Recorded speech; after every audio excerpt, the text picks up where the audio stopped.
Muy buenos días, muy buenas tardes a todas y a todos. En función del país en el que nos escuchan, bienvenidos una vez más a EAL de Business School.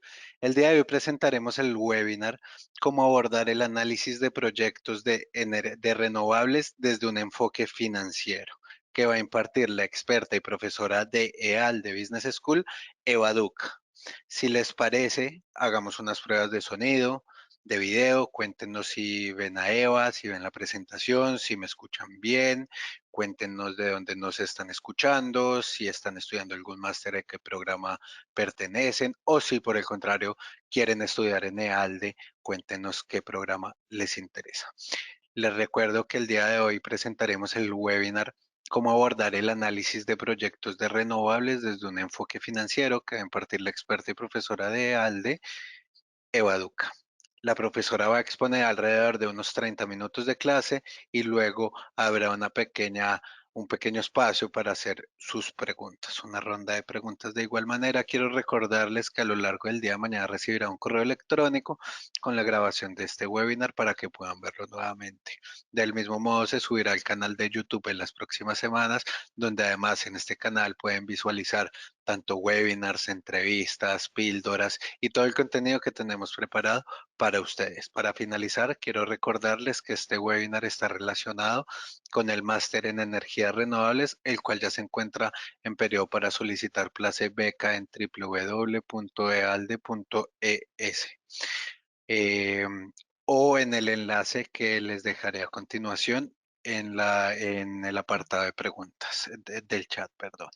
Mm, Nos saluda Juan Carlos Díaz desde Chile, Fernando Silva, el sonido está ok. También desde Italia, chao, buonasera. Eh, bueno, al parecer todo está perfecto, así que Eva, el público es Vale, tuyo, adelante con tu perfecto. seminario. Perfecto. Nuevamente, bienvenidos al webinar. Muy buenos días, buenas tardes a todos y todas. Y, y nada, empezaremos este tema tan interesante como es el análisis de proyectos de energías renovables desde el enfoque financiero. Entonces, ¿qué es el análisis financiero?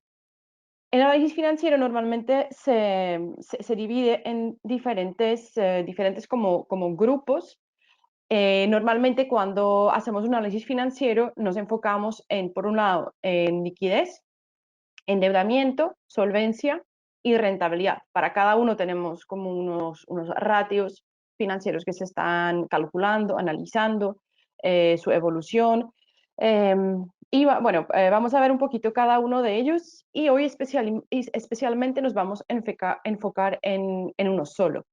Entonces, la liquidez, como lo dice el nombre, me mide cómo el proyecto o la empresa, porque el análisis financiero puede ser tanto de un proyecto como en general de una sociedad, de una empresa, y me mide cómo me está generando ese proyecto en concreto, el efectivo, la liquidez. ¿Cierto? Porque yo podría tener, por ejemplo, un proyecto muy rentable, pero que me está generando muy poca liquidez o me la está generando muy tarde, entonces me está generando problemas por esta razón. O puedo tener un proyecto que no tiene una rentabilidad así como muy importante, pero por otro lado sí que me genera bastante liquidez, lo cual lo vuelve interesante. Luego el endeudamiento. El endeudamiento me mide el nivel de endeudamiento de la relación de la deuda que tengo con el resto de mis activos y como de la capacidad de generar efectivo. Este se utiliza muchísimo más para empresas que para un proyecto, pero también tiene obviamente su importancia. En cuanto a solvencia, ahí estamos midiendo la relación entre los activos y los pasivos de una sociedad, de un proyecto, es decir, cómo puede responder ante todas sus deudas que tiene con los activos que tiene. Eso así como en palabras más sencillas. Y el último, en el que realmente me quiero enfocar hoy, es la rentabilidad, que me mide qué beneficio me está generando el proyecto a través de la inversión que realicé. Entonces, es en este. donde me quiero enfocar, todos son importantes, todos son muy importantes. Hay siempre una relación entre ellos, normalmente por eso se analizan juntos, pero como yo lo decía, hoy le vamos a hacer un foco muy importante a la rentabilidad. Entonces, ¿qué pasa con la rentabilidad? Yo hago un cálculo de la rentabilidad, calculo la rentabilidad de mi proyecto, que ya vamos a ver en las siguientes diapositivas cómo, pero lo que quiero como plantear desde el principio es, vale, yo lo calculo y me sale que el proyecto o es rentable o no es rentable, bajo mis criterios. Pero en el caso que lo sea, que es rentable, la pregunta que nos tenemos que hacer es, ¿seguro lo es? O sea, estoy segura, estoy seguro que mis cálculos, que todo lo que yo estoy haciendo me está arrojando un resultado correcto, porque lo que nos pasa a veces es que tenemos un sesgo, ¿no? Tenemos un sesgo porque queremos que sea rentable. O por otro lado, también puede ocurrir, no queremos que sea rentable un proyecto. Entonces, ante ese sesgo, yo siempre tengo que tener como una mirada súper crítica eh, ante los resultados. Entonces, en el caso que sea rentable, a ver, ¿realmente lo es? Tengo que revisar cada uno de los puntos que lo compone para estar segura. No es rentable, vale, entonces me está arrojando que no es rentable. Pero ¿bajo qué condiciones podría serlo? Porque casi siempre mm, hay muchísimos supuestos y casi siempre podría haber algo que me lo podría volver rentable. Luego, si es viable o no, es otra cuestión, pero tenemos que siempre hacernos esa pregunta. Entonces, lo que quisiera yo ahora ver es, yo tengo, digamos, la rentabilidad, yo la mido construyendo un modelo financiero. ¿Qué es finalmente un modelo financiero? Es un conjunto de muchísimos inputs, de muchísimos insumos, de mucha información que yo meto todo eso junto normalmente en un Excel. Yo un modelo financiero me lo imagino como un Excel, eh, donde toda esa información tiene relación entre sí y me está arrojando esos resultados. Entonces, finalmente es como un conjunto de muchísima información. Ahora, esa información viene de diferentes lados.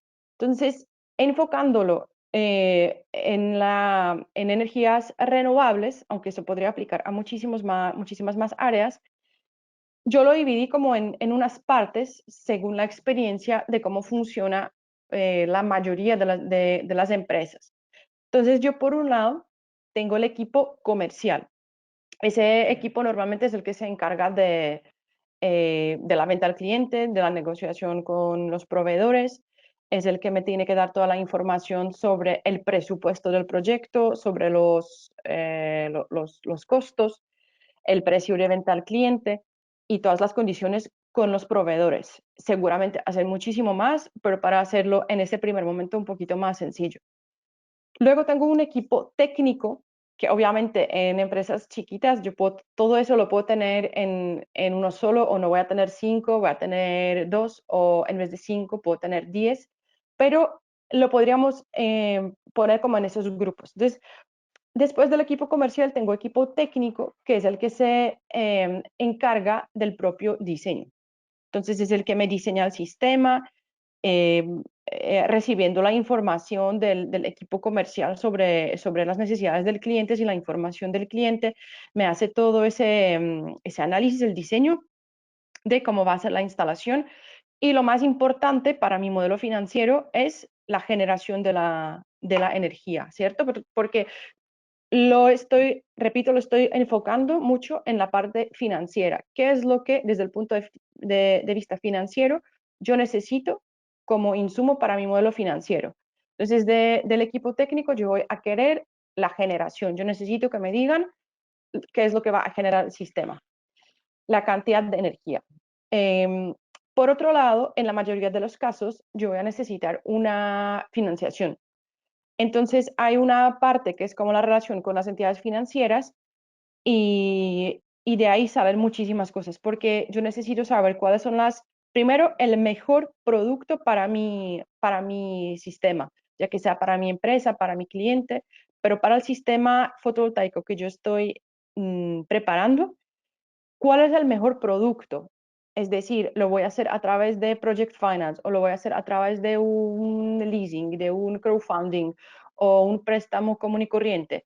Hay muchísimas opciones y yo tengo que buscar la más óptima y cada una de ellas va a tener sus condiciones específicas, va a tener una tasa de interés asociada, va a tener unas comisiones, siempre hay muchas comisiones, va a tener condiciones que no son desde el primer momento, digamos, como financieras, traslada es como a un número, pero es como un contrato con el que hay que cumplir.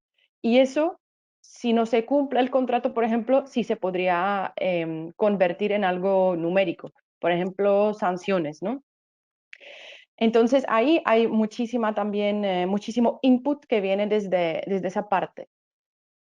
Luego, en lo que englobe en algo que lo llame jurídico, contable y financiero. Normalmente no es un departamento, no tenemos en las empresas un departamento que se llame así, pero en empresas pequeñas se puede como centrar en una persona o dos que tengan ese conocimiento y lo puse ahí porque en cuanto a la información financiera, tienen muchísima relación entre sí. Entonces, ahí es, ya lo veremos más adelante, donde vamos a ver los ejemplos de cada uno y ya van a entender por qué están ahí juntos. Y por último, la venta de energía claramente es algo súper importante en mi modelo, porque eso es lo que me va a definir mis ingresos, ¿cierto? Entonces, ¿qué pasa? En mi modelo entran muchos de esos inputs, muchos de ellos son reales, porque mucha de esa información es real, pero el modelo financiero de por sí, porque yo tengo que proyectar cada una de esos inputs y de esa información, ya está también lleno de muchos supuestos. Entonces eso es lo que lo vuelve más o menos frágil dependiendo como de la solidez que tiene, pero no es como una realidad, una verdad absoluta, todo depende del cumplimiento de los supuestos que nos estamos ahí planteando. Entonces, es por eso que yo ahí puse como segundo punto la probabilidad de cumplimiento de todos esos inputs y todos esos supuestos, porque hay una parte que no nos la puede asegurar nadie al 100% y tenemos que evaluar bien cuál es la probabilidad de ese cumplimiento y cuál es el riesgo de que no se cumplan, porque la evaluación de riesgo en todos los modelos financieros y yo creo que bueno, en todas las áreas de la empresa, de los proyectos y de la vida en general, la evaluación de riesgos es súper importante. Entonces, yo tengo que, ya desde el principio, saber qué es lo que me supone cada uno de los supuestos que yo estoy poniendo, qué pasa si no se cumplen, cuál es el riesgo de que no se cumplan y cuál es mi plan B, cuál es mi plan C, qué pasa si pasa A y no pasa B. Todo eso yo lo tengo que tener muy, muy claro antes de empezar. Y por último, lo que quiero decir con esta parte de que el proyecto es inferior a la empresa, quiero decir que por encima de un proyecto siempre hay algo más grande que es la empresa. Aunque la empresa, la sociedad tenga un solo proyecto, siempre hay algo más, o sea, siempre después del proyecto hay algo más que yo tengo que evaluar. Y normalmente lo más común es que una empresa tenga más proyectos. Entonces, yo también tengo que ver mi proyecto, el que yo estoy ahora modelando, cómo va a impactar el resto de mis proyectos, cómo va a impactar mi empresa. Si yo hago este proyecto, ¿cómo influye esto en los proyectos futuros? Porque como lo vimos en la primera diapositiva, por ejemplo, hablamos de liquidez, hablamos de endeudamiento. Si yo hago un proyecto y tiene una cierta necesidad de liquidez o me genera una cierta liquidez, eso va a afectar mi proyecto siguiente, ¿cierto? De pronto yo ya no tengo suficiente liquidez para otro proyecto que es igual de bueno, pero yo ya no lo puedo hacer. O el endeudamiento, yo no puedo hacer una cantidad infinita de proyectos, siempre tengo que ir escogiendo. Entonces, hasta ahí vimos todo lo que entra en el modelo financiero, porque dijimos que la rentabilidad finalmente nos sale de un modelo financiero. Vimos todos los inputs, cómo entran, y ahora vamos a ver todo lo que sale y de qué manera de ese modelo. Entonces, yo lo desarrollo, lo organizo muy bien, y luego lo que voy a analizar son los indicadores de rentabilidad. Repito otra vez, también tengo otros indicadores financieros. Tengo mis propios indicadores de liquidez, de solvencia, de endeudamiento, de muchas cosas, pero queremos ver en este momento la rentabilidad. Puede existir muchos, pero me quiero enfocar en los más importantes, los más comunes. Entonces, por un lado tengo el valor presente neto, que lo pueden ver también a veces como VAN, como valor actual neto. En Excel, los que lo tienen en inglés, lo van a ver como NPV, Net Present Value, y no se me ocurre en otro idioma, en español creo que está también como VAN, valor actual neto, que finalmente lo que me quiere decir cuando una vez yo hago mi modelo financiero, yo calculo el valor presente de todo ese conjunto del proyecto, es decir, lo calculo, eso no es, el cálculo en sí no es como objeto de ese webinar, pero lo podemos ver en otros webinars donde me enfoqué justamente en esos indicadores, y finalmente me arroja un número. Entonces dice, el valor presente neto de este proyecto tuyo es 100.000, por ejemplo, dólares. Esto significa que si yo hago este proyecto, es como ganar a día de hoy 100.000 dólares. Eso por un lado. Y luego la TIR, la tasa interna de retorno, y la puse así como en un cuadrito rojo porque esa es la que más vamos a utilizar. Es como mucho más práctica, es la que se utiliza muchísimo más.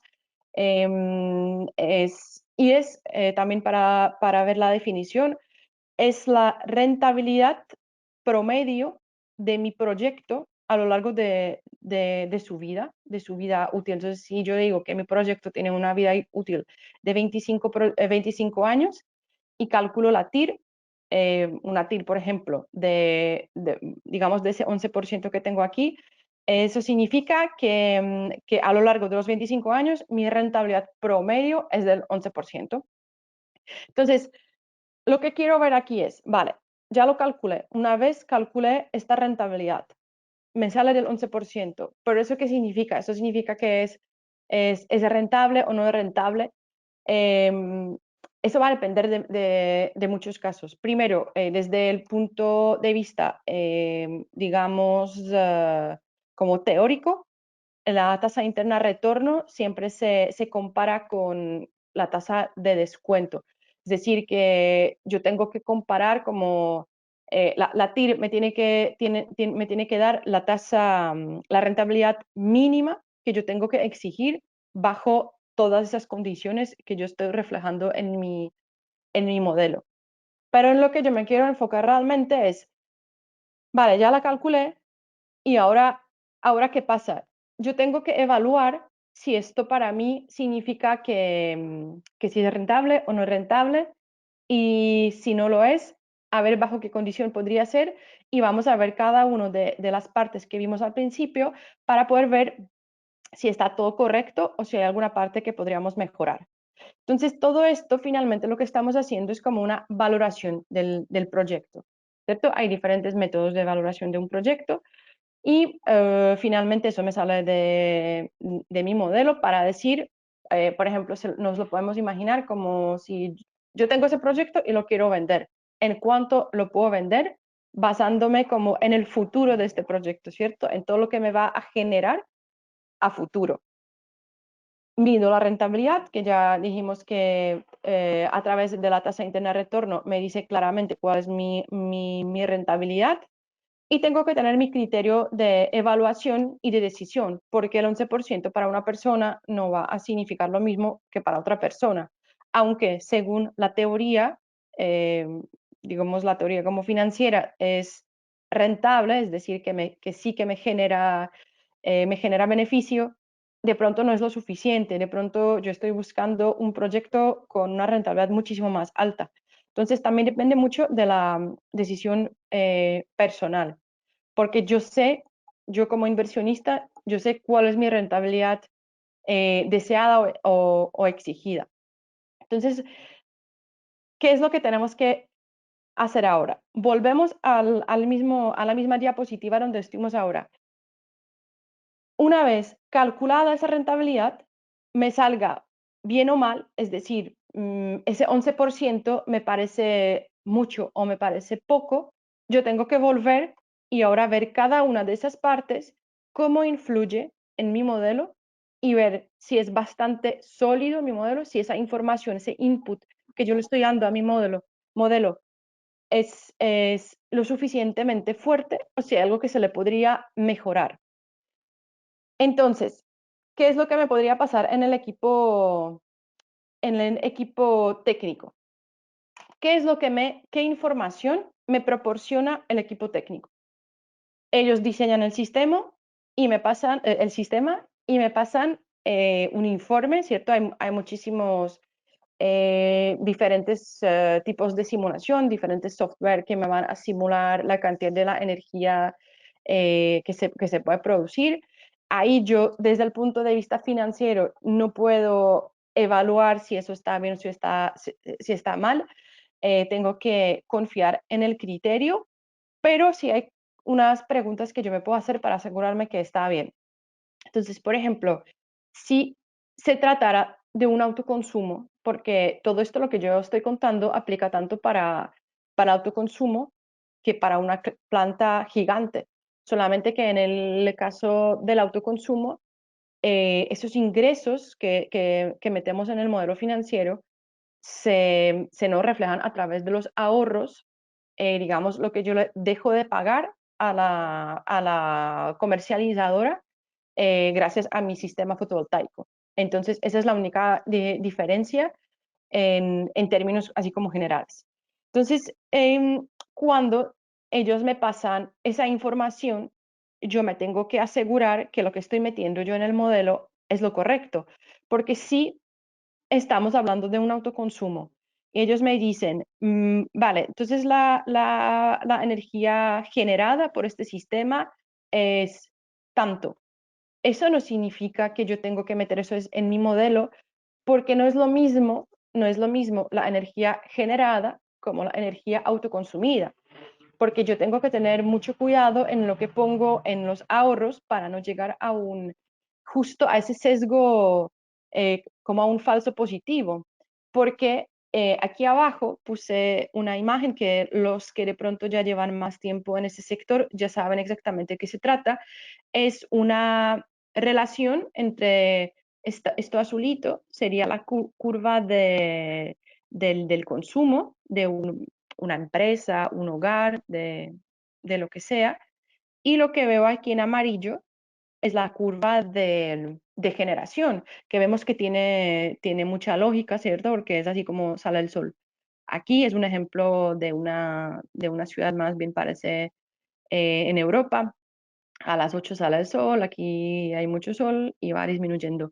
Pero mi consumo no tiene nada que ver, o sea, mi consumo en la casa no tiene nada que ver con la generación del, de mi sistema fotovoltaico. Entonces, si, si yo pongo esto en mi modelo, que esto es lo que yo estoy generando, esa cantidad de energía, y eso es lo que yo me estoy ahorrando, estoy cometiendo un error, porque eso no es verdad. Todo lo que vemos aquí en blanco, toda esa energía, a priori se pierde. Luego hay posibilidades de venderla, que en algunos países nos permiten vender los excedentes, pero si lo vemos así como desde un enfoque muy como pesimista, esa energía se pierde, entonces eso yo no me lo estoy ahorrando. Entonces, si yo lo meto en el modelo, ya estoy cometiendo un error. Entonces, yo sabiendo eso, desde el enfoque financiero, yo me tengo que asegurar y yo tengo que decir al equipo técnico, seguros que lo que me están pasando coincide, a veces puede coincidir, a veces yo puedo tener esa curva de consumo, la puedo tener aquí, muy por encima de la curva de producción, de generación, y eso significaría que todo lo que yo estoy generando lo consumo, pero yo me tengo que asegurar. Entonces, ese conocimiento es muy importante también desde el departamento financiero dentro de energías renovables para no cometer ese tipo de errores. Y otro punto, cuando hablamos de, sobre todo de grandes plantas fotovoltaicas financiadas, sobre todo a través de Project Finance, cuando hay un banco de por medio que está analizando nuestro modelo para ver si lo que estamos diciendo que vamos a generar en cuanto a los ingresos, que es cierto, van a querer ver si el escenario que estamos utilizando es el más prudente. ¿Qué significa P50, P90? Se trata de probabilidades de ocurrencia de, de la simulación de la generación. Es decir, en en el escenario P50, si mi simulador me simula una cierta cantidad de energía generada, P50 significa que en el 50% de los casos, la realidad va a superar esa simulación. El P90 significa que solamente en el 10% de los casos va a superar la realidad. Es por eso que el P90 es mucho más conservador y es por eso que se escoge por los bancos. Entonces ahí ya entramos como en una parte donde yo les decía, hay una parte que son inputs reales y otra que son supuestos. Eso ya es un supuesto. Yo no tengo ninguna forma de saber cómo se va a comportar el clima, si se va a acercar la realidad más a un P50 o más a un P90. No hay forma. No hay forma y eh, eso me puede luego cambiar la rentabilidad. Eso es de hecho lo que me puede indicar si va a ser rentable o no. Entonces es como algo súper importante a tener en cuenta, ¿cierto? Esto en cuanto al equipo técnico. Otra vez digo, hay muchísima más cosa en cada parte, pero solamente me enfoco lo que me interesa desde el enfoque financiero, porque yo no me meto con parte técnica, para eso hay otro análisis técnico. Entonces, el equipo comercial, ¿cómo me influye desde el punto de vista financiero en mi modelo? El equipo comercial maneja a los proveedores, es el que va a negociar con ellos, los va a escoger, va a hacer un análisis de cuál es el mejor proveedor. Entonces ahí tiene que coordinarse también con el departamento financiero porque lo que a mí me puede influir muchísimo son los hitos de pago. Puede que el proveedor nos diga, el precio, voy a bajarte el precio de tanto si me lo pagas todo al principio. Es decir, estoy desmejorando mi flujo de caja porque voy a pagarle una cantidad grande al principio.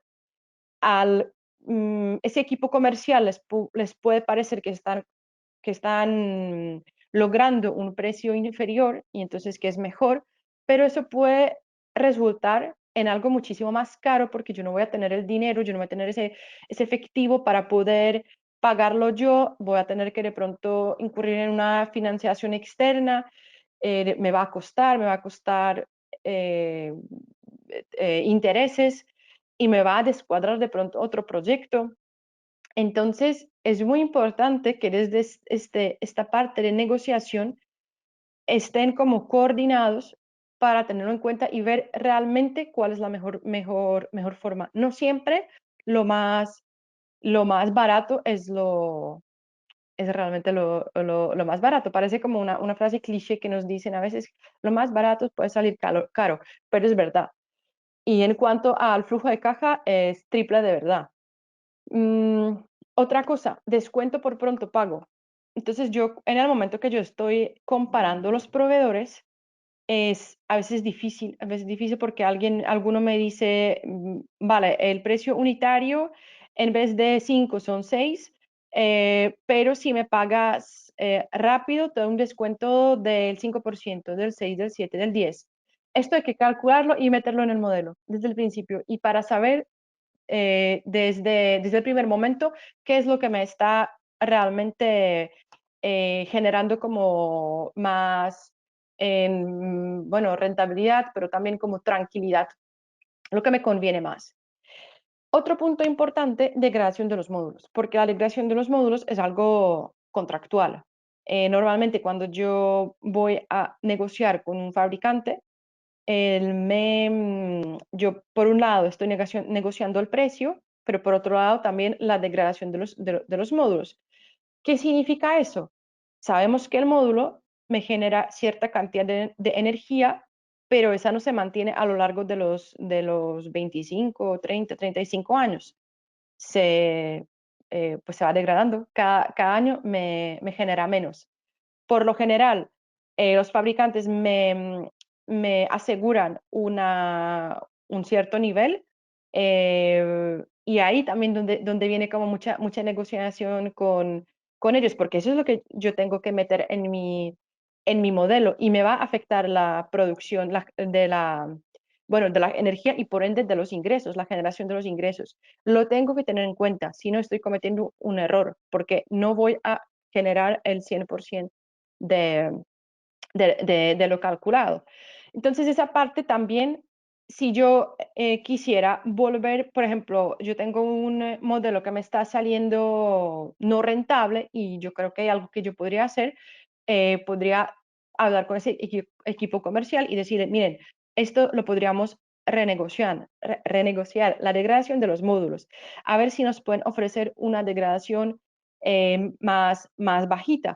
Y de pronto dicen, sí, pero te subo el precio. De pronto puede ser conveniente y otra vez hay que modelarlo para ver cuál es la situación que más nos conviene. Eh, También la parte de seguros, a ver, lo puse en el equipo comercial porque es como una parte del OPEX, finalmente. Eh, Desde mi experiencia, esos son también como productos que pueden hacer diferencia en el modelo porque no hay el mismo tipo de seguros, hay diferentes tipos de seguros dependiendo de país, dependiendo también de la talla del proyecto. Digamos que en proyectos pequeños no tendría mucha relevancia, pero en grandes proyectos sí. Entonces ahí estoy realmente escogiendo el mejor producto desde el punto de vista financiero. Esa es siempre la pregunta. Y bueno, estar seguro que todo el costo lo tengo incluido. Eso normalmente es la responsabilidad del equipo, bueno, equipo comercial, técnico, los que finalmente lo van a decidir, pero la coordinación ahí con el departamento financiero también es vital para ver que no se nos está quedando absolutamente nada por fuera, sobre todo los costos indirectos a veces lo olvidamos, lo dejamos por fuera y luego hay sorpresas. En cuanto a las entidades financieras, entonces ya lo decíamos al principio, si, si yo estoy haciendo mi modelo y algo no me está saliendo bien, puede ser también desde el punto de vista puramente financiero. El producto que estoy escogiendo de pronto no es el adecuado. Tengo que asegurarme que ese es el mejor que yo pueda tener, que esas son las mejores condiciones que yo puedo tener con, pues con todo con todos los inputs que estoy recibiendo. Las tasas de interés son negociables, hay que ver si me influye mucho normalmente, sobre todo en países donde las tasas de interés son muy altas, como por ejemplo, bueno, actualmente están altas en todos los sitios, pero por ejemplo en América Latina, en Latinoamérica, suelen haber ciertos países donde hay tasas de interés muy altas y ahí sí que nos puede influir muchísimo, muchísimo en la rentabilidad. Las comisiones, todo eso son cosas que se pueden negociar con la entidad financiera y también nos puede influir. El plazo, entre más largo el plazo de la financiación, peor, porque pagamos más intereses y es un gasto adicional y nos perjudica muchísimo. En algunos casos nos piden swap. Swap es para decirlo como de una forma muy general, es como un seguro contra los cambios de las subidas de tasas de interés. Algo, por ejemplo, que está pasando últimamente, ¿no? Entonces, ahí se está también moviendo muchísimo ese sector porque muchos de esos swaps se tenían que utilizar. Y luego penalizaciones, también hay que ver si yo no cumplo con alguna parte de las condiciones que ese producto en concreto me está ofreciendo, qué es lo que pasa. Y todo esto lo tengo que reflejar. Luego, en el departamento jurídico, contable y financiero, que aquí también se me olvidó poner el financiero, pero lo llamé como de esta manera para juntarlo todo. Hay algo muy importante y es, por ejemplo, todos lo que son incentivos tributarios y subsidios, sobre todo los incentivos tributarios, porque eso sí es algo que se mete directamente en el modelo financiero. Y ahí es importante ese conocimiento conjunto, porque una parte, eso sale a través de una ley. ¿Quién más puede entender una ley que alguien del departamento legal? Pero la aplicación es contable. Eh, Normalmente los incentivos sirven para, en la mayoría de sus casos, para pagar menos impuestos, para tener algunas ayudas de ese estilo. Y ahí es el contable que me puede ayudar para decir cómo funciona, cuál es exactamente el mecanismo. Entonces es por eso que los puse juntos, porque en el caso de renovables, en muchos casos trabajan juntos. Los subsidios también, una cosa es conseguirlos, bueno, aplicarlos en el modelo, pero otra es conocer a través de qué mecanismo yo puedo acceder a ellos. Y también ahí entran mucho los del departamento legal. En diferentes países pueden haber impuestos diferentes. Yo los llamé especiales porque hay impuestos que son un poco comunes para todos los países, que es, por ejemplo, el impuesto sobre la renta, el IVA, pero luego hay muchísimos impuestos que son específicos de cada país o pueden aplicar solamente a un tipo de proyectos y es muy importante que los conozcamos. Los que tienen ese conocimiento es el contable financiero. Ahí ya está tirando más así de pronto como a un experto fiscal, pero todo va por ahí. Y las reglas contables, eso es muy importante que todo lo que estamos reflejando en un modelo que cumpla con una lógica y regla contable de cada país. Entonces, eso hace ese conjunto jurídico contable financiero. Y por último, y no menos importante, la venta de energía. Entonces, todo lo que hablamos hasta ahora es como cómo voy a reflejar los costos, los gastos, pero una cosa súper importante es la propia generación de ingresos a través de la venta de energía o en el caso del autoconsumo es el ahorro, lo que yo dejo de pagar a la comercializadora. Entonces, en el caso de autoconsumo, más allá de esa curva en cuanto a la generación que les explicaba hace poquito, yo también tengo que calcular muy bien la tarifa proyectada, porque ¿cómo se calcula ese ahorro?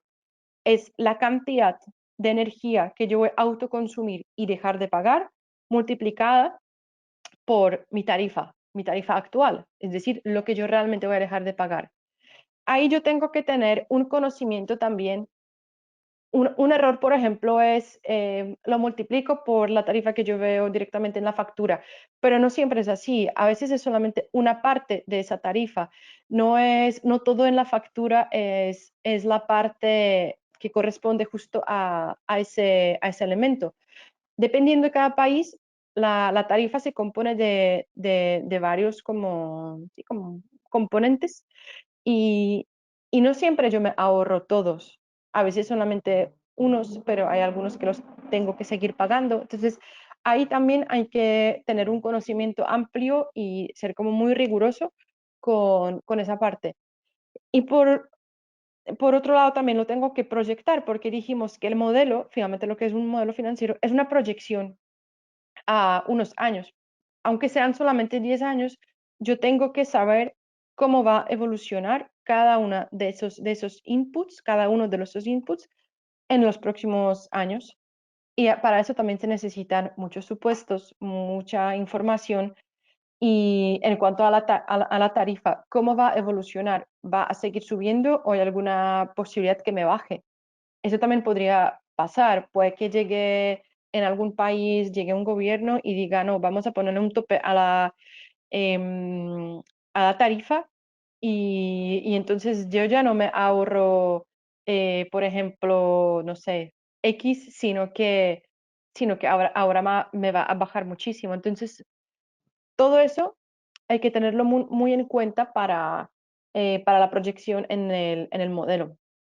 Y si vendo la energía, o sea, si mi proyecto no es un autoconsumo, sino una planta fotovoltaica o eólica, que también obviamente aplica mucho a las plantas eólicas, ¿dónde la voy a vender?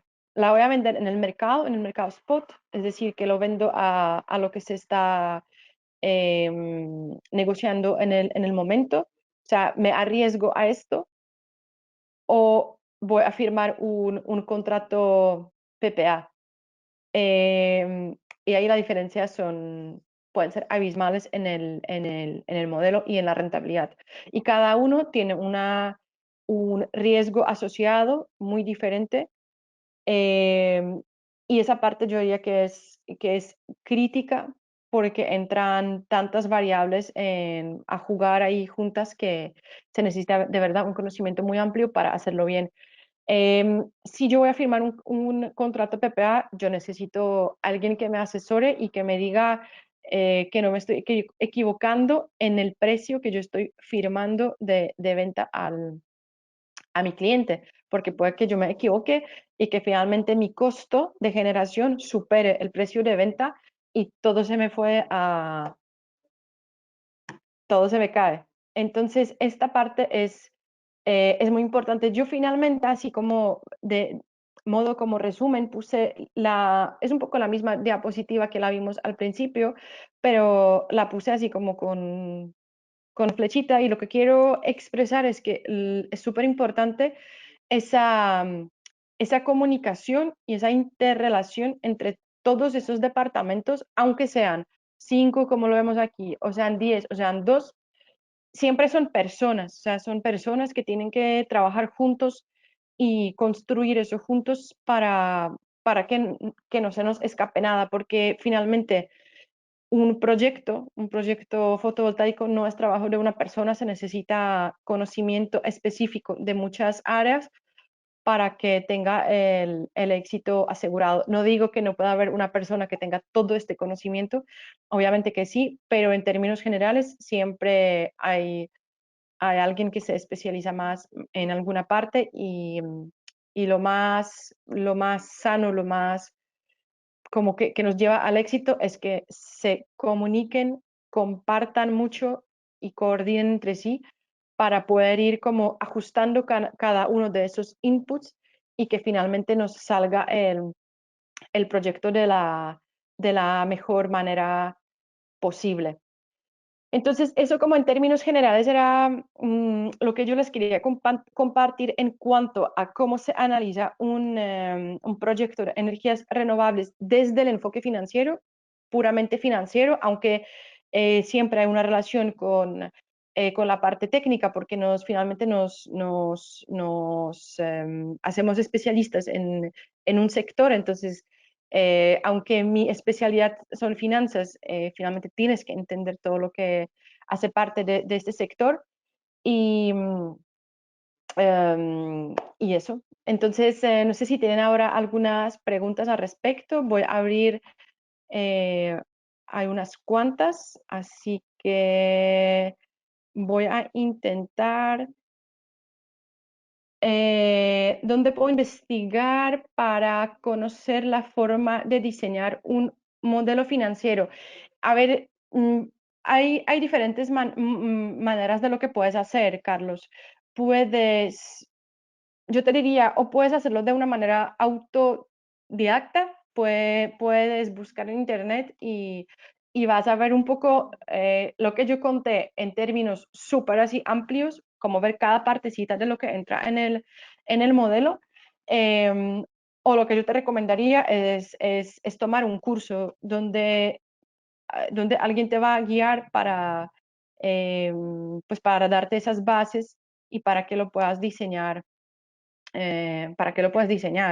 Entonces, eso es lo que yo te recomiendo. Hay muchísima información al respecto, pero es con cualquier conocimiento. Hay gente que se le da bien de pronto hacerlo por sus propios medios, pero si yo si yo tuviera que decidir otra vez, otra vez haría un curso.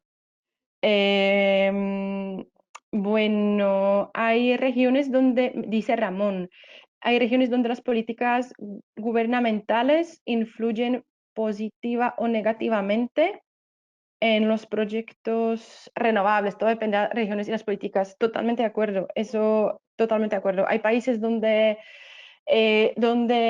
lo apoyan un poquito más. Hay políticas que son muy a favor, hay otras que no. Por ejemplo, el caso de Colombia me parece bastante exitoso. Entonces ahí solamente eh, a ver qué pasa en los demás países y esperar que pues con el tiempo también apoyen ese tipo de proyectos, pero sí totalmente de acuerdo. Dice Martín Leo desde Perú que la caída de esos dos bancos, en Silicon Valley y Signature Bank en Estados Unidos, puede afectar en el financiamiento de proyectos de energías renovables en Latinoamérica. A ver, no debería afectarnos, no debería afectarnos en Latinoamérica porque digamos que la caída de los bancos no se debe a una burbuja como por ejemplo fue eso fue ya hace casi que 15 años la última crisis financiera de ese estilo donde vimos caer bancos. Eh, no creo que puede afectar de pronto como puntualmente una subida de intereses por el miedo, pero lo que estamos un poco escuchando de todo lado, que nos tranquilizan que no debería afectar a otras regiones. Así que esperemos que así sea. Carlos nos pregunta, de todos los equipos de trabajo, ¿en cuál de ellos son más vulnerables los errores en el presupuesto de un proyecto de energía?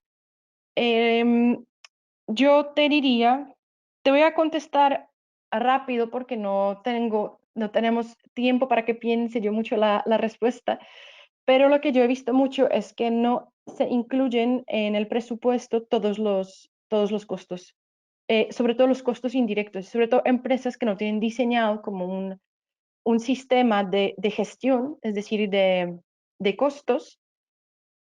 Todo lo que son costos indirectos a veces los dejan por fuera porque no todo es project finance. La mayoría de los proyectos de pronto en los que ustedes pueden estar involucrados son proyectos más pequeños. Entonces, tú haces un proyecto, calculas su rentabilidad y luego no tiene nada que ver con la realidad y dices, ¿qué pasó? Vale, porque yo no presupuesté el sueldo del director, no presupuesté, aquí no metí lo que me cuesta toda la estructura, la oficina, el alquiler, la luz, eh, el contable. Y este es el error más grande que yo he visto, que a veces aceptan proyectos que parecen que son súper rentables, pero luego no lo son justo por esa razón. Entonces, para mí, una cosa súper importante que las empresas diseñen un sistema de gestión de costos por unidad. Pregunta Pablo, dentro del modelo financiero, ¿dónde se incorporan las exigencias medioambientales? Se incorporan cuando las hay. O sea, se calcula una rentabilidad así financiera pura y dura y no me exigen incorporar nada desde el medio ambiente, no se hace. Si me lo piden, se puede hacer a través de ahorros en CO2, ese tipo de cosas, pero normalmente si no se exige cada vez más seguramente ocurrirá, pero no se hace de todo. Cristian pregunta, en una economía con la de América Latina, ¿qué tan rentable es mantener los incentivos tributarios? ¿Qué tan rentable es? Es una pregunta bastante complicada porque es meterse en una parte como muy macroeconómica y de un país, ver cuánto les cuesta a ellos esos incentivos y qué beneficios le da eso al país. Yo te diría que los incentivos tributarios nunca pueden existir durante muchísimo tiempo. Normalmente, tanto los incentivos tributarios como subsidios o cualquier tipo de esos, para incentivar esos proyectos, existe justo para eso, para incentivarlos, para promoverlos, para que sean rentables, para que haya cada vez más. Eso pasó con muchísimos más sectores, que ojalá yo tuviera tiempo para contarte esas historias, pero no, no se pueden mantener para siempre. No debiera, pregunta Juan Carlos, ¿no debiera ser el SOE un índice a tomar en consideración en la evaluación de un proyecto? Claro que sí, el SOE es súper importante, es un indicador que nos informa sobre cuánto nos cuesta la generación de un kilovatio hora. Es muy importante, no en todos los proyectos es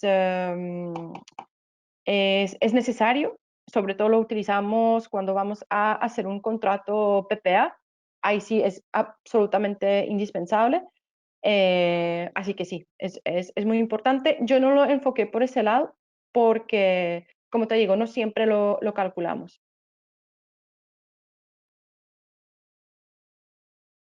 Mm, dice José Antonio, el nombre del seminario debe decir cómo abordar análisis de proyectos de energías renovables desde un enfoque financiero. Es correcto, es correcto.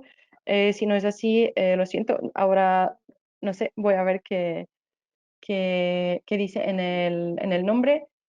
Em, enviarán luego el link de la grabación para verlo. Sí, como decía al principio, van a poder verlo. No se preocupen en todos los canales de, de ALDE.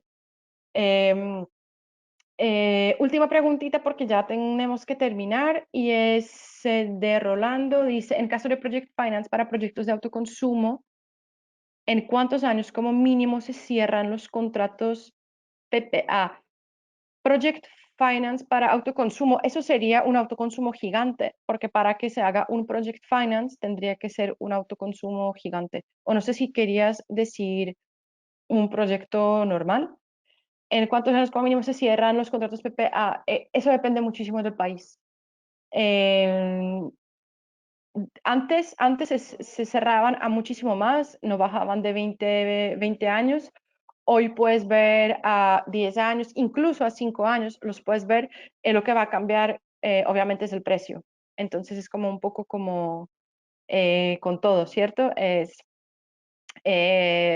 Porque el que lo firma contigo se quiere asegurar de sus ingresos más, bueno, que sean seguros. Entonces, entre más nos vamos a un largo plazo, de pronto más difícil prever el precio, pero te puedes cubrir a través de diferentes también productos financieros ante los cambios del precio. Eh, contesté casi todo. Siento mucho si hay algunas que se quedaron sin respuesta. De todas formas, alguna pregunta que tengan concreta o pueden contactarme directamente a mí a través de ALDE, a través de LinkedIn, como quieran, y vamos a intentar darles respuestas a todas las demás preguntas. Así que nada, pues muchísimas gracias por su asistencia, por su atención y espero verlos pronto en cualquier otro webinar del sector de energías renovables, sobre todo en la parte financiera, que esa es mi área. Muchas gracias, hasta luego.